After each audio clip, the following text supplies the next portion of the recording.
বন্ধুসকল আজি মই মাছ বনাম কোমোৰাৰে দেখাম আপোনালোকক মই বনাম আৰু আপোনালোকে চাব মই অলপমান মাছ ভাজোতে কেৰাহীটো তেলটো অলপমান মানে হেৰি হৈ গ'ল দেখিছে মই বেছি তেল নিদিওঁ কিন্তু আপোনালোকে জানে মই একেবাৰে কম তেল ব্যৱহাৰ কৰোঁ আৰু তেলটো দেখিছে তেলটো মই পতঞ্জলি তেল ব্যৱহাৰ কৰোঁ তাৰপিছত এয়া হ'ল কোমোৰা আমাৰ গছতে লাগিছিলে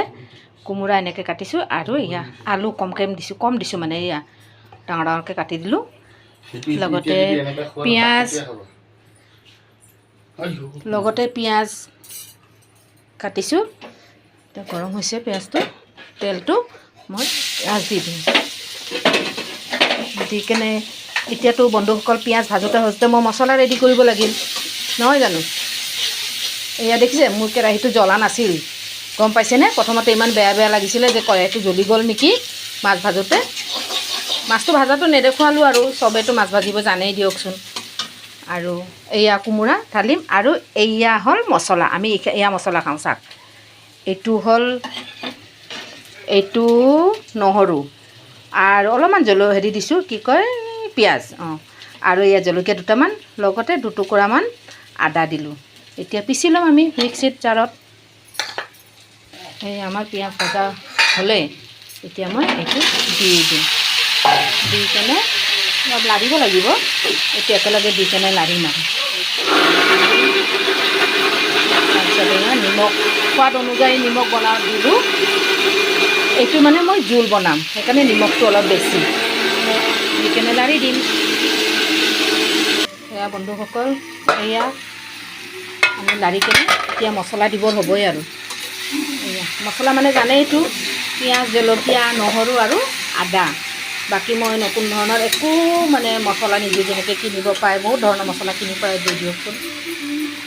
এয়া মছলাটো মই গুড়া কৰি উঠিছোঁ আৰু অলপমান পানী দি কেনে গুলি কেনে ঢালি দিম এইটো দেখিছে পানী অলপ লাগিছিল মই ল'ম এয়া দেখিছেনে অলপমান পানী দি ঢাকনিটোতো অলপ মছলা আছে এনেই নেপেলাওঁ দিয়কচোন আমিতো বেছি মছলা ইউজ নকৰোঁৱে যিখিনি দিছোঁ তাকো নেপেলাওঁ আৰু এয়া হয়নে এনেকৈ লাৰি দেখিছে তাৰপিছত এইয়া মই বিলাহী কাটি থৈছোঁ আৰু লগতে কি যোগাৰ কৰিছোঁ জানেনে নামৰ সময়ত বৰমা ধনিয়া দিম ধুই ধাই থৈ দিছোঁ ইয়াতে কাটিম আৰু এয়া মাছ ৰেডি কৰি থৈছোঁ এই চাওক বন্ধুসকল মছলাটো ভাজা হ'লে এতিয়া আমি পানী দি দিম দি কেনে এইটো বিলাহীটো কাটি থৈছোঁৱে যোগাৰ কৰি এইয়া